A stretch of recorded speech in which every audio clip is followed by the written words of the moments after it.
Hello ladies and gentlemen, and welcome back to a brand new video. Today's video is very, very exciting because we're doing a podcast, as I explained a little bit earlier. We're in person, so we've got Jez on the show today. Hi Jez, how are you? All good, thank you. Thank you for having me. That's alright, no problem. So, how did you kind of get to where you are, and who are you, and what do you kind of do, Jez? Like, what's your business? What's your plan? What's your plans? So I think it all started, my self-employed journey started in 2010, essentially. And prior to that, I'd been in sales, I worked for a publication, and I seemed to have built up good relationships with customers, and they weren't essentially buying into the product, they were buying into me because I treated their business like it was my business, essentially. And it all sort of came from there. My first business in 2010 was a marketing agency. Up until about 14 months ago, I had 9 businesses, and I spent 3 years working 120 hours a week. It's a lot of hours a week. It's a lot of hours. It wasn't sustainable. I become very ill, very burnt out. But there's opportunities out there, and I think these 9 businesses, I had no qualifications in these businesses whatsoever. What I have got is I've got that positive mental attitude, I've got that tenacity. And I will get to where I want to. So for me, it's not really talent, it's more, I guess, hard work. Yeah. It paid off in that mindset. And I think there's so many opportunities for people now that you can go out and research. I mean, when I was a lot younger, you didn't have phones, you had a very low level graphic games consoles and things like that. So things have developed, and now, by the touch of a button, you can go on the internet and sort of, find out, research a sector. You can, study what other people are doing if there's a business you want to get into. But that's sort of how I fell into that business, and then I think for me it was a case of when I worked all these hours, I felt burnt out, and I become really ill. I become burnt out. I suffered with a really bad back. My eczema flared up, and I think it was a case of finding something. The average person is on 5 lots of medications, essentially. It's all got chemicals in, and I want to take something natural. So that's how I found. There's 2 businesses I focus on at the moment, which is the CBD business, I Am Truth, and the fruit and veg business, which is Luxury Fruit and Veg. And that's how I fell into the CBD business. I studied it, it worked for me, and then I just thought, this is my passion, this is my calling, and that's how I set that business. But for me, who I am as a person, I'm just your average Joe Bloggs. There's nothing special about me. And I've got sort of in a period of time at the moment where I want to give back to the community. I've worked with colleges before, so I want to help people. I just believe there's so many people out there that they're wishing their life away. You know this yourself. Yeah. Where they wake up on a Monday, they wish it was a Friday. And I think there's so many people that are doing something they don't like, and you're almost wishing your days away, whereas you're better off doing something you enjoy. And there's people that think, I will work until I'm 67, I'll retire, and then I'll travel the world. And how sometimes dictates that's not going to work. So I think it's a case of doing something you enjoy, which is the most, in trying to live that semi-retired lifestyle, essentially, something that I tried to learn. So I'm not going to burn myself out. Try and have little goals and just enjoy myself a bit more, essentially. Yeah, I've seen. We got an audio. Yeah, I mean, I think it's really important to establish that we, as a person, right, go through our lives for a long time thinking, as you were just mentioning, about, I want to live the weekend, etc. And there's this kind of, I think in some ways, misconception in some people's heads where it's like, why am I living for the weekend, right? Like, how did you start? Because you had 9 businesses, right? But surely you must have started with 1. Like, how did you, what was the first one? How did you sort of start? Because a lot of the people who would watch the podcast and do listen to the podcast are starting business owners, right? They are people who we don't necessarily, like, you know, they're like, should I, shouldn't I? You know, like, how did you get started in your first business? Okay. What I would say, what have you got to lose by not giving it a go? Say you leave, you know, it's like people in, you know, back when I was younger, go and play it safe, go and work for a company. But all these companies going bankrupt and going under at the moment, what is playing it safe? So I think if you did leave your job and you tried to make it in your own business and it didn't work, what is the worst case scenario? You're going to go in a similar role. Yes, you might take a different wages, but it's always going to be that what if.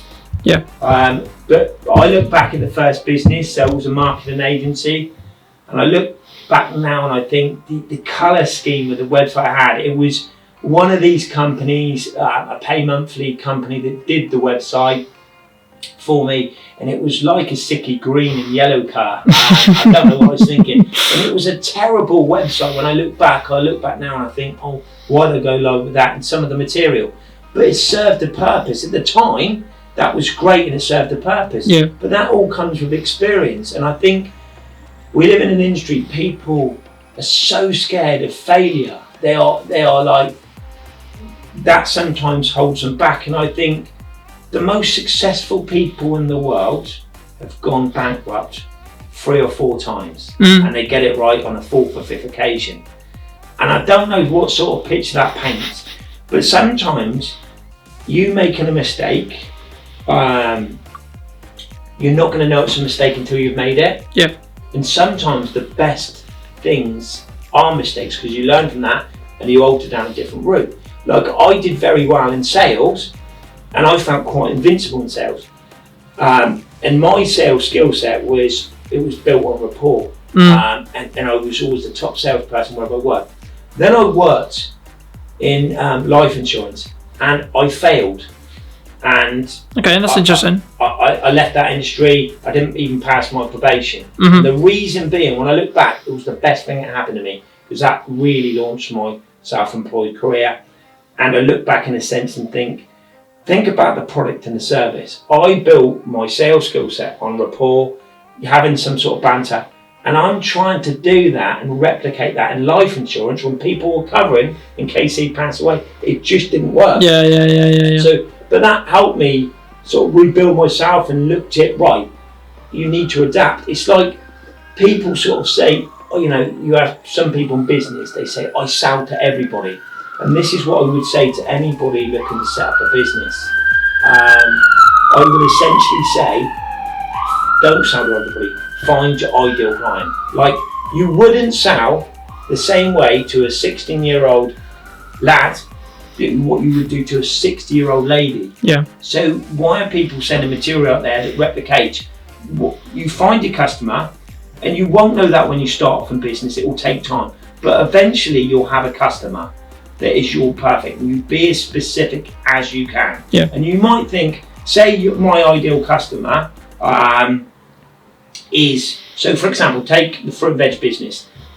Our customer is more the affluent type of people with a bit more money in the villages and places like that. They're either couples or families, the older generation, and our market is between 30 and 70. That's it.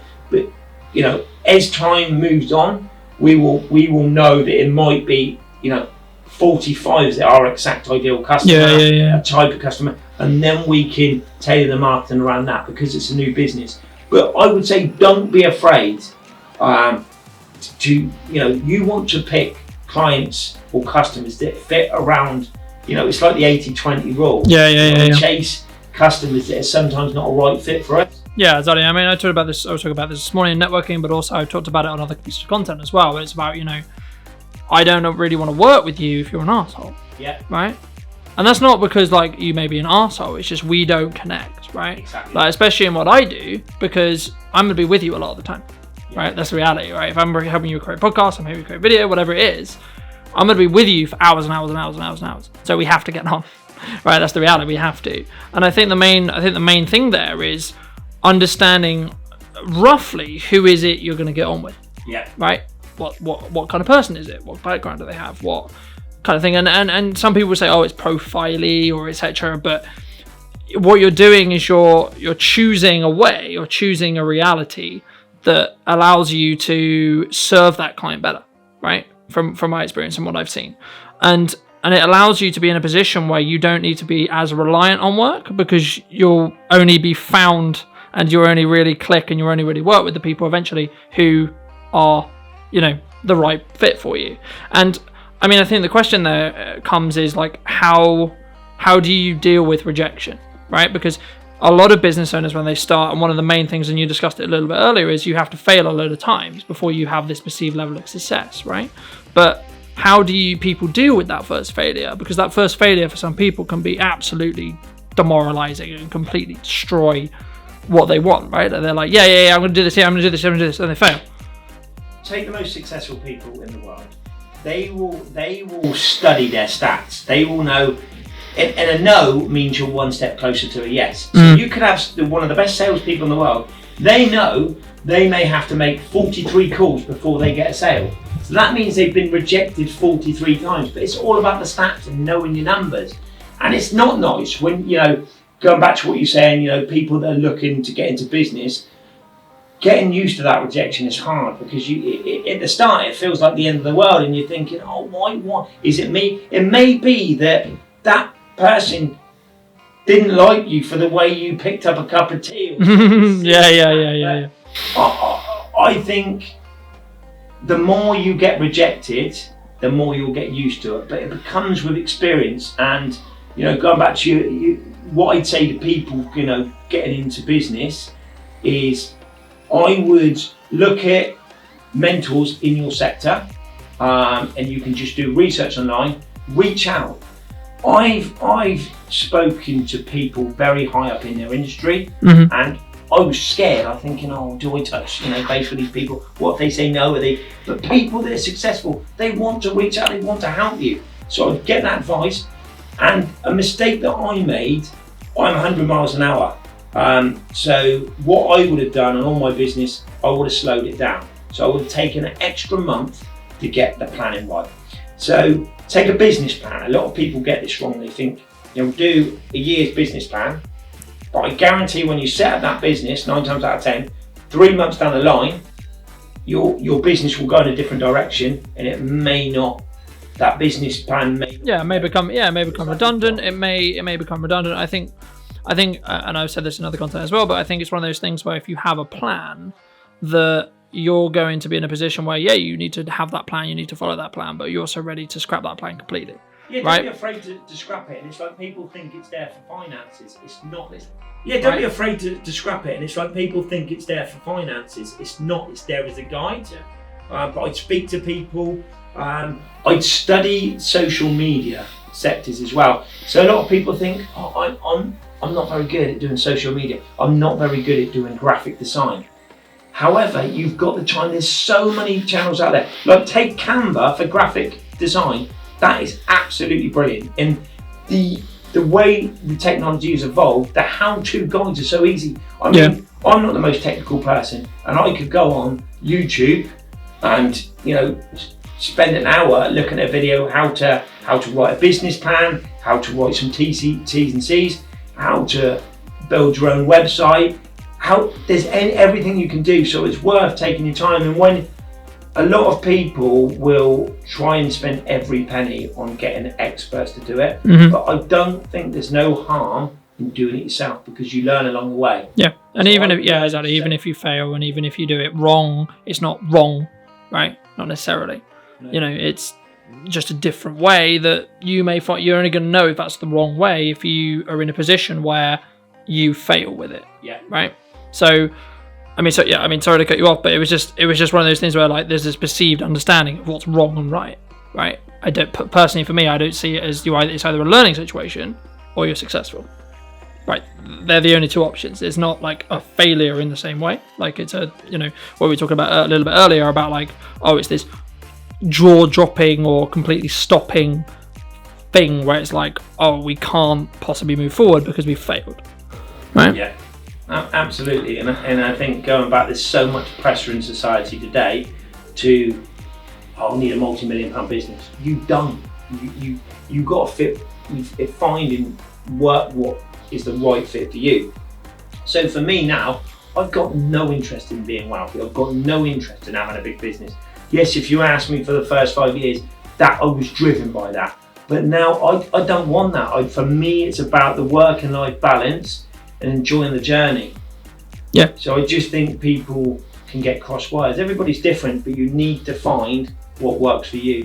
And just so, and it's like, I became obsessed with self-development in business, and I mean, since 2010, I've read just over 1,000 business and self-development books. And to me, a lot of these books cross over. And one thing I realised is you could learn karate or something like that, for example, and to be a black belt, you have to do the move thousands of times. Yeah. We read a book and then we put it down and go on to the next one. So one thing that I do is I read the 7 most powerful books that I read out, those just over 1,000, and I read them every year.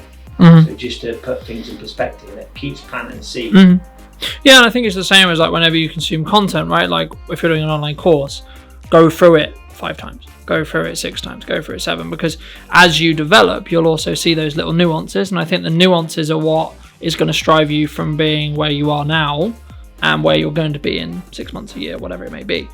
And I know that, you know, when we first met, for example, you were very focused on I Am Truth and that business specifically, and I think there was a couple of others before that as well. But I mean, I'm interested in hearing the story, because I don't know this, but I'm hearing the story of how, I mean, I'm assuming, possibly not, but I'm assuming it was partly to do with the pandemic that you sort of changed or tweaked to the veg business more. And then how was that process in like changing from I Am Truth to the veg business specifically? So it's a 50-50 split, and I'm lucky with the I Am Truth business because it's an online platform. So people go on a website, buy the product, and it gets sent out. So I'm very lucky. I don't have a shop front. I just wanted to look at, like, what else could I do in a pandemic, and it was more a bit of a challenge. So, and this is, you know, I can give the outline there to show people how easy it is to set up a business.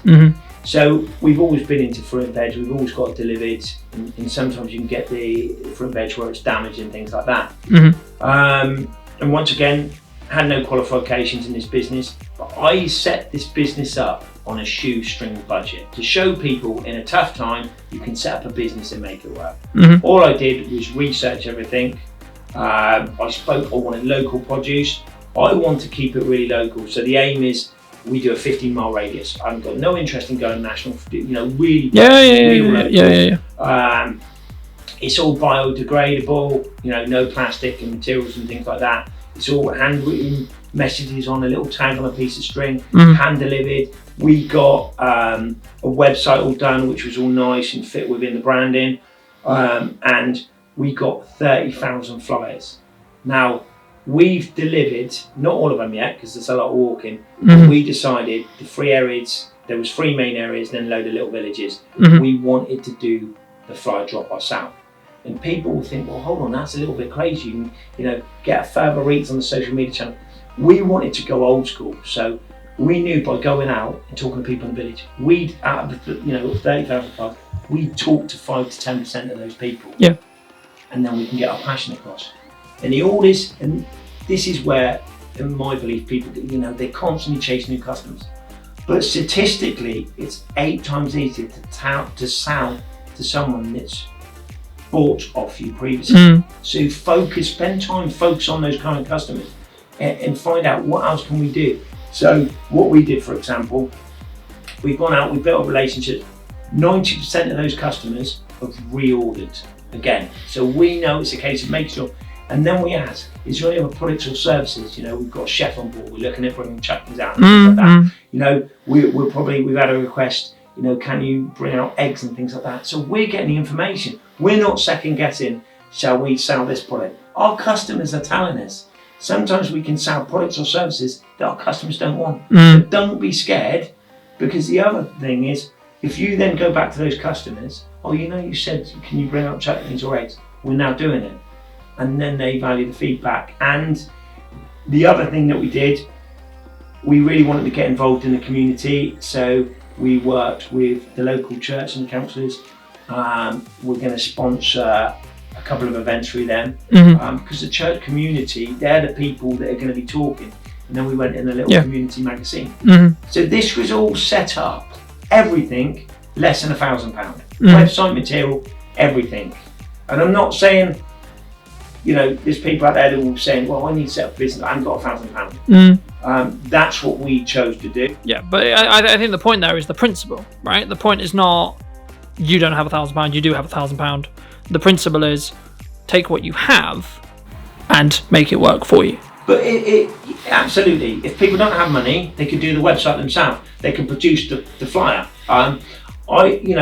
In people, I would say don't be scared that you're new to the industry. Like we spoke to our customers, we're new to this. I'm not saying don't turn around and say, I haven't got a clue what I'm doing. But people are more understanding and they're going to be very supportive of you in your journey. Yeah, absolutely. And I think also something which you mentioned there, which is really important to highlight, is you're going to your customers directly. You're saying, look, this is what we're trying to do. What do you want to see more of? What do you like more of? Yeah. What do you enjoy? What do you like from what we offer? I mean, and then the follow-on question is what role do you feel social media content, social media in general, like maybe not in your veg business, because obviously you deliberately went the avenue of the old-fashioned way, but what role from your overall business experience would you say that social media had, say, 5 years ago in comparison to what it has now? I can answer this on a couple of different levels here. So social media, take 10 years ago when Facebook was relatively new on the scene, you'd get an amazing organic reach, you did a paid campaign, it would cost you pension. Now, they're monetary type companies, it's a business, they want to get more people using it, they want to make more money. So you have to look at doing things a little bit different. So whereas you might have a written bit of content that went out that worked well, now it's about video content. Now it's about people. It's channels like Snapchat, TikTok. They work because people like videos. They like sitting there scrolling through. And whereas it might have been a 2.5, 3 minute video worked back 5 years ago, now you're looking about the shorter videos that work. Yeah. People got short concentration span. But I would say we started off. There's a ridiculous amount of social media channels out there, which we were discussing before. So I think it's a case of find 2 or 3, master them, and then try and test it. So, for example, I've tried Facebook, Instagram, LinkedIn, and TikTok is new to us. So out of these, to be honest, Instagram and LinkedIn are not that great. For some business, they would be great. They're not. So we're going to really be pushing on. Facebook works really well. And we're going to be pushing on TikTok. But with the I Am Truth business, I think for that, once again, Facebook works remarkable for that. Instagram works better for that than what it does. And it's also about the demographics, the two businesses have, different demographics.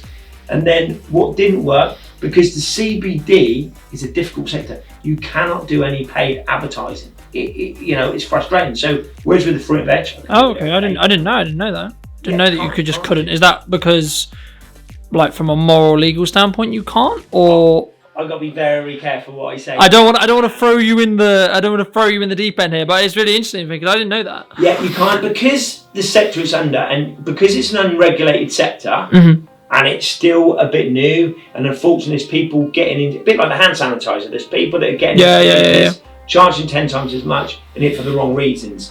I get people that ring me up and they say, I'm taking this product, it don't work for me.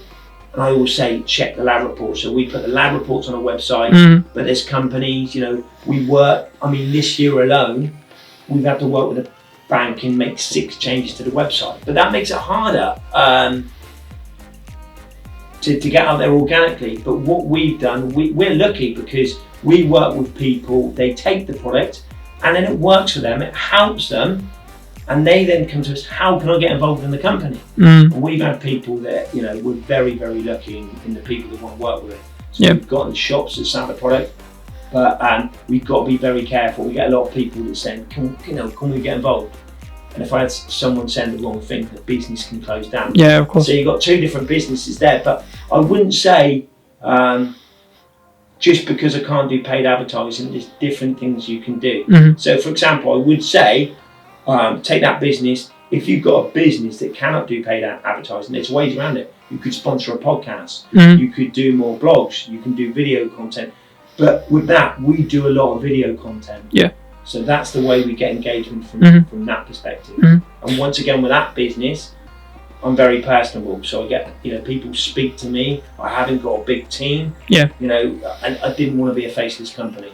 So that's why I wanted to keep them both small, because I don't want to get too big. Yeah. With someone else. And, chatbots are a massive thing now where they are great for some businesses, but sometimes you get funneled in a different way. And I'm very old school. I think it's nice to speak to a human being. Yeah, absolutely. I think I completely agree, and I think a lot of hopefully what the audience is taking from this in regards to what the passive bottom line, what advice could you give to business owners is relationship all the way through. 100%. So I'll give another example. Honestly, relationships with customers, and not just customers, with providers. So when I had the marketing agency, I had a printing side, and I used to travel up to the printers twice a year, and it was a 4-hour drive there and back for an hour journey. And it was like going on The Apprentice. I had 8 of their board of directors on one side, and I'd give them ideas. And the reason for that, they were a bit bemused, because you've just got, I'm going against the grain, I'm going up to see them face to face. But what it does do, the reason you build that relationship, when something goes wrong, which it's not always going to be perfect, it will do. Yeah, 100% it will. It just will. They will do everything to fix that, and that has worked time and time again. And don't be generic, don't be a sheep and do the same as everybody else. Be different. So I've got providers now where, for example, I know one company, for example, that I deal with in the banking sector. I found out they're really into their retro, similar to me, so their retro drinks and treats. So I get them every year for Christmas. I get them a hamper, and it's just that personal touch and being a little bit different. And once again, you get treated. I cannot state how important it is to build those relationships.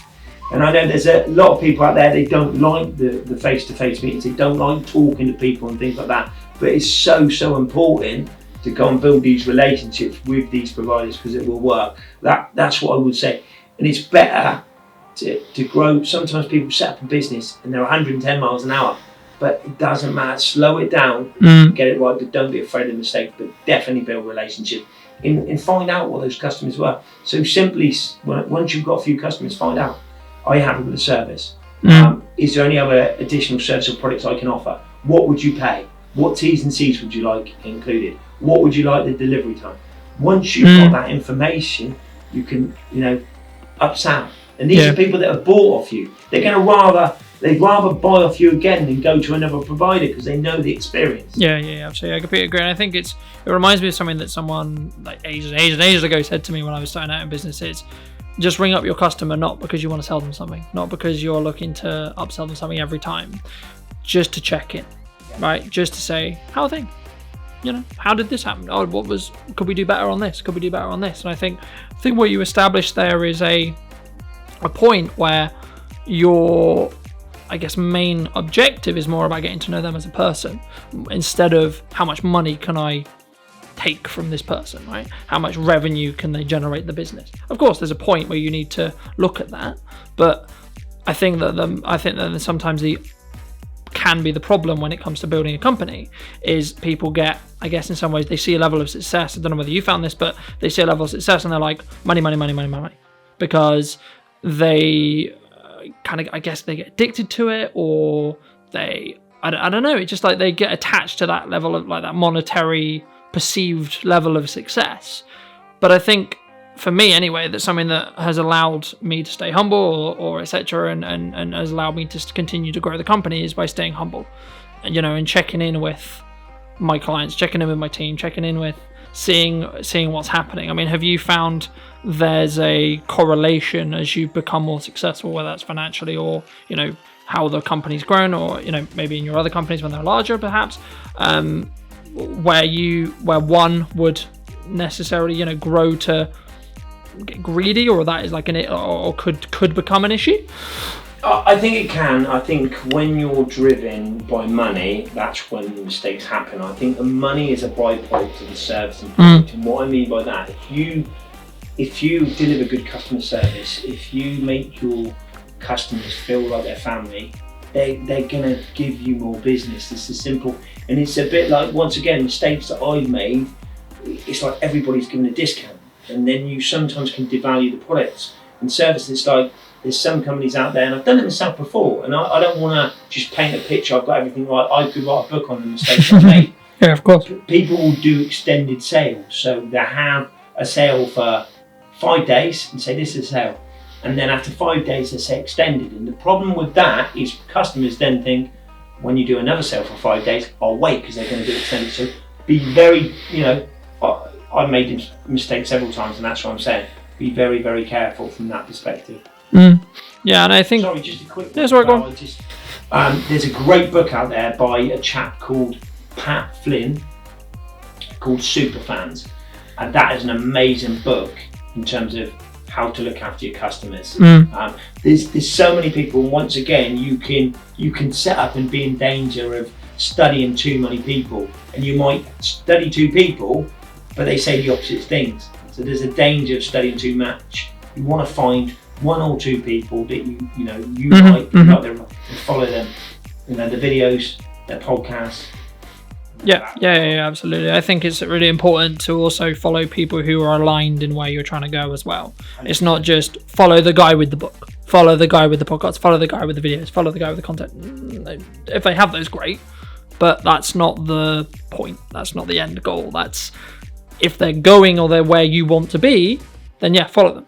Right? Yeah, absolutely. But if they're not, why are you trying to follow someone? Right? Like if you want to go over here, why are you and they're over there? Why are you trying to follow them over there? Because that's not going to take you in the direction you want to go. Exactly. So if someone's driven by money, so for example, for me, that if I'm listening to someone who wants to be a multi-millionaire, that wouldn't make sense. It doesn't fit in, what we say. But just find someone, like you said, that's in alignment, and study them on every channel. Yeah. Because they've been there and done it. It's like they say, the best thing to do is make your own mistakes, and it's like, that's not logical.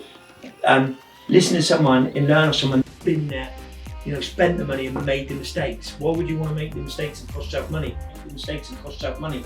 You can learn of someone who's been there and exactly, and be in a position where you can learn from their mistakes instead of having to do the same mistakes again. And then just learn the mistakes and the learning which they just told you to learn, right? And they was like, yeah, you should not do this because, right? I think a question that jumped to mind while you were just explaining about that was, if you had the ability to be able to say to your 18-year-old self, your 16-year-old self, your 17-year-old self, give yourself some advice for what you were going to do. So you were, let's say you just wanted to start your first company, for example. What would you say to Jez of 18? I would say take more time in planning. I would watch more videos about social media, pick up, how to do that yourself, learn the basics, but just pick a couple of social media channels. I'd get in contact with mentors and that in my, not just a generic mentor, but someone that's been in my sector. I'd study how to do a business plan, so it helps me as a guide. I'd get an understanding about accountancy and things like that, because it's like people get obsessed with turnover, but turnover is nothing. It's all about the profit margins and things like that. Yeah. I'd get involved in networking. It doesn't matter if you'll generally start off locally and then build up to nationally if it's that type of business. But in a lot of people find that very difficult where they network and they think, I don't want to speak to people. But it's all that you can sit in your own home now, and there's so many out there. But it's like, there's companies out there who will employ people to do networking for them, and I think no one's going to know the company better than you. No one's going to know your product and service. They're not going to get that passion across. Yeah. So I think there's a guy out there, a networking expert called Steph Thomas, and he's got several books out there. And he started off as an introvert. And he became like a networking genius. So if it's not, there's certain things I'm not comfortable with, but I've had to learn those. So use fear as a good, I'd be more fearless in a sense, I wouldn't be scared of fear, because if you're not pushing yourself out your boundaries, you're not going to grow. You're going to have limits. Yeah. That's what I do. I'd slowly grow. I'd take a bit longer to plan the things. And I've got involved in too many businesses. Don't get me wrong, they've all given me different skill sets. But if I was to go back and tell myself, stick to a couple of things. You can sometimes, don't put all your eggs in one basket. Yeah, absolutely. I think there's no harm in setting one business, trying and testing. Don't set up two. It's do one mass of that, and then you might learn. Actually, I want to go in this direction. And it could be, take a marketing agency, for example. It could be now, there's so many opportunities digitally. You start with a marketing agency, and there's people that have gone on to specialise in teaching, whether it's TikTok, Instagram, Facebook. So don't be afraid, because if you can become an expert in one sector, you're going to be the go-to guy. Yeah, absolutely. Exactly. And I'm really glad that you mentioned networking, because I had a conversation with one of the ladies I work one-to-one with, with her helping her business and etc. as well. And it's one of those things where she's like, I don't know. I was like, oh, well, where are you getting your leads from, right? Where are you getting your clients from? And we discussed it, and we were like, well, are you networking? She was like, no, not really. I was like, okay, well, why? What's the barrier, right? Because normally if you're not networking, there's a reason, right? Either because you don't know that online networking exists, or you don't know where the networking groups are, or you're terrified of the idea, or a mix of both. The reality of the fact is, and I don't know whether you found this, but whenever you start a business, maybe you start going to networking, you are always terrified. It's always a concept of, oh my God, I have to talk to people. Oh my God, I have to be in a really uncomfortable environment where it's like you go around in a circle, you have your 1 minute in like your BNIs or your TBNs or wherever it is, right? Whatever the networking group's called. And you have your 1 minute piece. That's the worst part. That one, it's being in a room. It's hard enough, going into a room for the first few times, meeting people, whether it's breakfast or lunch or whatever, and talking to people. But the worst thing is when you're going around that table and like you said, you get that 1 minute and you've got to stand up and say those things. But those people are there to support you. And it's like anything. It's like when you're a baby. The process of running is you learn to crawl, you learn to walk, you learn to run. It's the same as that. The more practice you put into something, the better. So now it's like I do it naturally. It's no problem to me. But when I first started off, and I'm not someone that's shy. I'm not an introvert. But when I first did that, honestly, you get that. You get nervous. Your hands are getting sweaty, and then you've got to stand up, and you're thinking. Then your head goes blank and things like that. So that's I wouldn't say. Yeah, but it's also I think one of those things where you can say, oh, I've never done this before, or I'm nervous about this, etc. No one's going to go, are you?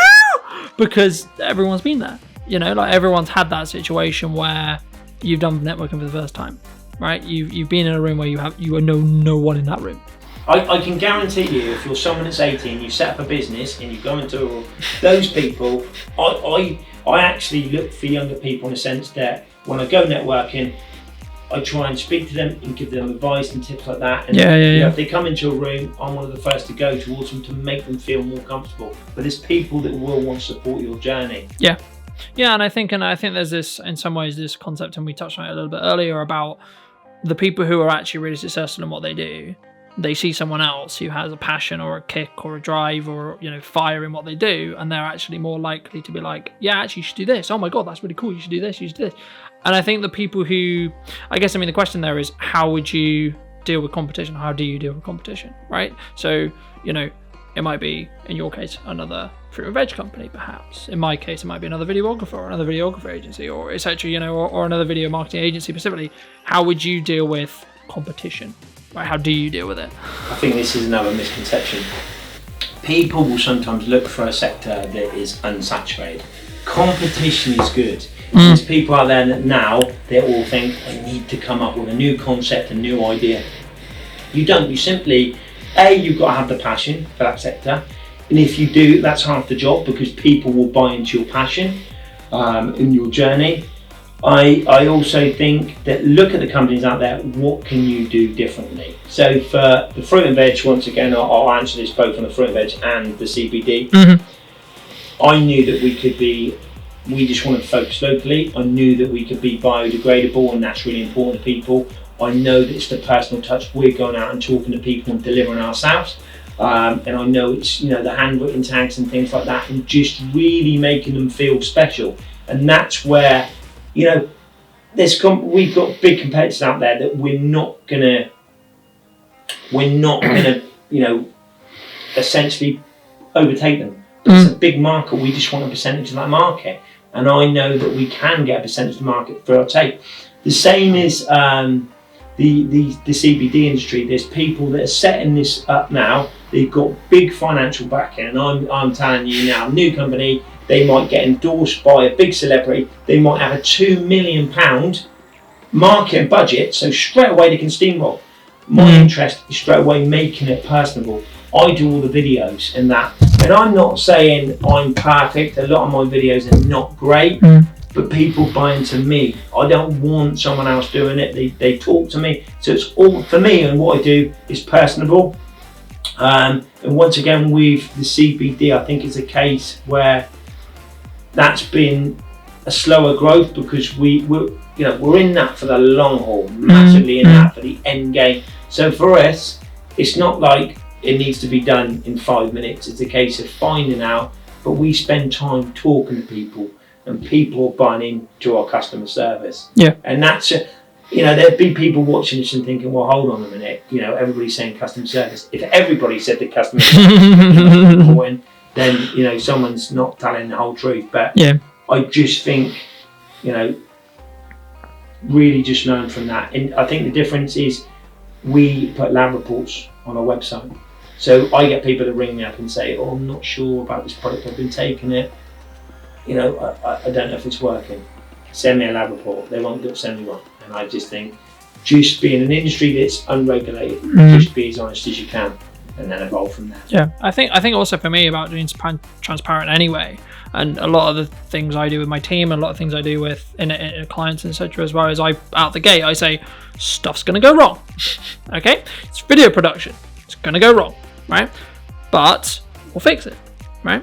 There's never going to be a situation where it's like, oh, I don't know how to fix this problem, right? It won't go the way you can plan a project all you like, and we've discussed this before a little bit about it was like you can plan. But when you actually get to the doing of it, it won't necessarily always be that, and that, because the model doesn't show up, or the model can't make it last minute, or it rains when it's not meant to, or the whatever other moving part doesn't exist.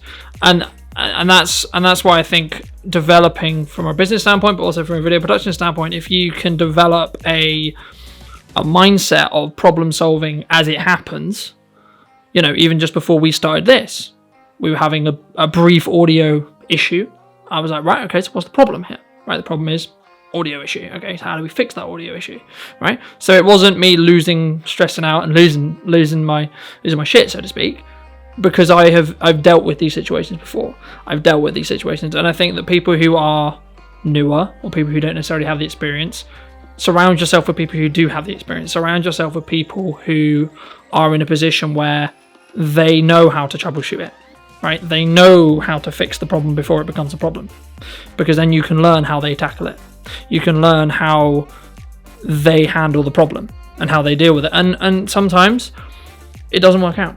Right, like we've also said this as well, like understand sometimes that you'll go along one route with a client or a customer and it may not end up working out, but that's fine. It's not every single customer that you ever serve or every single client you ever serve has to be your customers forever, right? Your company will evolve, their needs will evolve. Sometimes you won't necessarily be the married up, So I think that's the main thing for me is like understanding how to problem solve and how to continue to problem solve when you don't even know what the problem's going to be. I think it's definitely important to have that solution mindset, because things are going to go wrong, and it is important to learn off other people. However, sometimes you're going to be in a situation where you haven't got the skill set to fix that problem, but the problems do happen, and it's how you deal with that. And sometimes a problem that's occurred and cause you big problems at that moment in time, you will learn so much from that, because you're never going to make that same mistake again. You're going to counteract that and plan it going forward. So I think mistakes to a certain degree are a good thing. Yeah. I'm not glad of all the mistakes that's been made from my end, but I'm really glad, I've learned more from those mistakes, and it's helped me grow as a person. Yeah, absolutely. And I think it's understanding that mistakes are not the end all be all and end all of your business, of your reputation, of what you do as well, and it's just part of the process, it's part of the journey, right? I mean, that's kind of everything I wanted to ask you today. I mean, I like to add on the end of the podcast, give you an opportunity to ask me a couple of questions, throw in a topic for us to discuss for a couple of minutes. I mean, is there anything that you either want to ask me or any topics that you want to throw in? If you have it, you may not. I don't think so. I think all I want to sort of do from here is just to throw a couple of tips that have worked for me that people, may help people. So, for example, an email tip, which I would say is, if you are in business, like I sometimes get 100 emails when I open it up, and it's like, I'm not answering all of them. So if you've spoken to someone, in the subject bar, put as requested ... That way someone will see that and they're more than likely to respond. So if I had that email, I'll just respond to it straight away. If you drive or you go to the gym, listen to audio in content. It could be listen to the updates in news within your sector.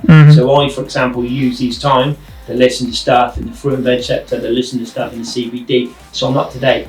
That's not gonna turn you to an expert overnight. No, of course. But the average person now, whether they're doing, it could be walking, running, they're at the gym, they go in, when we come out of the pandemic, to the pub or see their friends, or in the car. There's so many opportunities to listen. And what I would say is, stop spending so much time watching TV. I've got nothing against shows like Coronation Street, EastEnders. That is not going to help you. It's good to switch off. Yeah. Just spend half the time and use that time to study and learn. Yeah, absolutely. I completely agree. And I think it's one of those things where you need to understand: are you relaxing, right? Or are you using the time to consume content that's valuable to you? But absolutely, and don't get me wrong, I become obsessed with learning things like that, and now I do have guilty pleasures that I watch that force me to switch off. Also, the other thing that I would advise people to do is get a journal and write stuff down. That helps. And it could have been, what's the latest rage at the moment? It's either vegan or yoga. Yep. Meditation, or they're not the things that for me, to be honest, but I like going for a walk and sometimes not listening to anything. It's just switching off for half an hour. So I would do those things to get you, because in looking after yourself, getting a good amount of sleep. So sometimes people will stay up, depends what sort of business, and if you're a night owl, you would just make sure you're getting the 8 hours sleep. So for me, I need to go to bed at 10 o'clock at night, because I'm getting older, so I need more sleep. And just make sure you're in the right mindset and do the exercise and look after yourself. Because it's tough out there with the pandemic. It's people are struggling with their mental health and that. But I can send you, if people want to know what books, I can give information. If people want to reach out, I'm more than happy to give anybody 15-minute call on my absolutely. Find out them.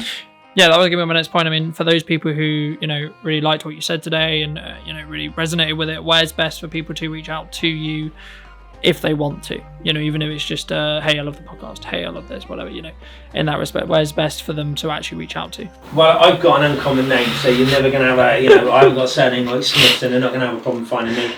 So they can just search my name, Jez Tinkler, on Facebook, message me through that. That would be the best way, or through LinkedIn. Just the name Jez Tinkler, and they can reach out through that. Thank you so much. Thank you so much for your time.